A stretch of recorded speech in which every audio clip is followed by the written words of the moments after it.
यहाँ निषेध प्रदर्शन रखा गया है। यह एमआईएम की तरफ से रखा गया है, एमआईएम बुल्ढाना की तरफ से।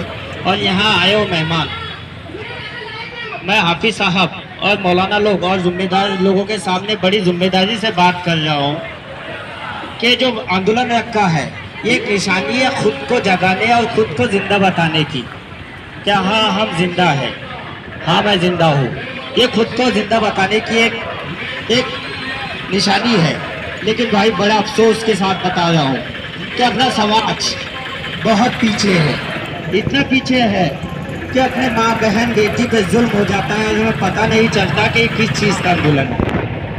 यहाँ आए हुए हजरत, इन्हें ये तो पता है कि बिल्किस बानो एक लड़की थी, बिल्किस बानो के साथ गैंगरेप हुआ था, ये पता है। लेकिन मेरे भाइयों, हमारा समाज इतना सोया हुआ है कि बिल्किस बानो की जगह मुबीन खान की बहन हो सकती थी, आप लोगों की बहन हो सकती थी, आपकी बेटी हो सकती थी, आपकी माँ हो सकती थी। अरे मेरे भाइयों, तुम कब जागोगे?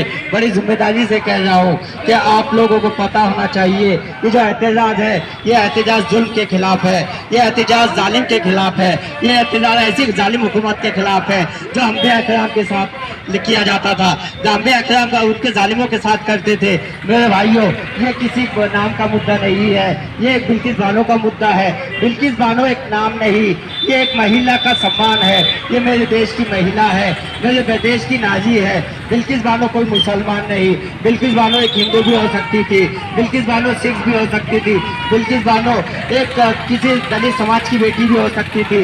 मेरे भाइयों, ये बलात्कारियों को जो सजा है, ये बलात्कारियों का अगर ऐसा सम्मान होने लगे तो मेरे भाइयों, जिला की ओर से इस देश के संविधान रक्षक, दलित और मुसलमानों की संसद में उठने वाली बेबाक कायादत नकीब मिल्लत अलहाज बैरिस्टर असदुद्दीन ओवैसी साहब ने महाराष्ट्र के सदर औरंगाबाद के खासदार जनाब इम्तियाज जलील साहब, कार्यकारी अध्यक्ष डॉक्टर अब्दुल गफ्फार कादरी साहब की हिदायत के ऊपर मजलिस इत्तेहादुल मुस्लिमीन बुल्ढाना जिला की ओर से आज का ये धरना प्रदर्शन इन तमाम फिरका परस्त ताकतें और इनके मंसूबों को नाकामयाब करने की पहली कोशिश मजलिस इत्तेहादुल मुस्लिमीन बुल्ढाना जिला की ओर से धरना प्रदर्शन की तरफ से रखा गया है।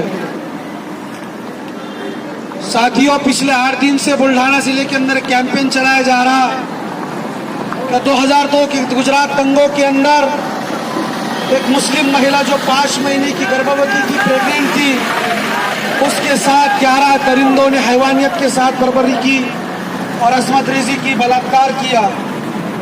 जब वो वहां से निकली तो जंगल होते हुए वो आदिवासियों के बस्ती से गुजरकर एक बस्ती में आई तो उसको आदिवासी महिलाओं ने अपना आंख झांकने के लिए कपड़ा दिया।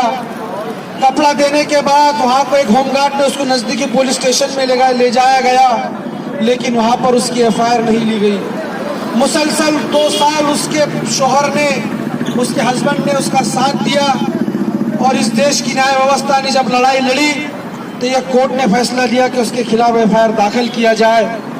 वो केस गुजरात से बाहर आकर महाराष्ट्र के अंदर मुंबई हाई कोर्ट के अंदर उस केस चला और महाराष्ट्र के मुंबई हाई कोर्ट ने उसके ऊपर फैसला लिया, जजमेंट लिया कि यह गलत हुआ, यह असमत रेजी गलत हुई। 7 लोगों की हत्या हुई, 3 साल की मासूम बच्ची थी। ये तमाम चीजों को कोर्ट ने देखने के बावजूद उन दरिंदों को उम्र कैद की सजा सुनाई गई।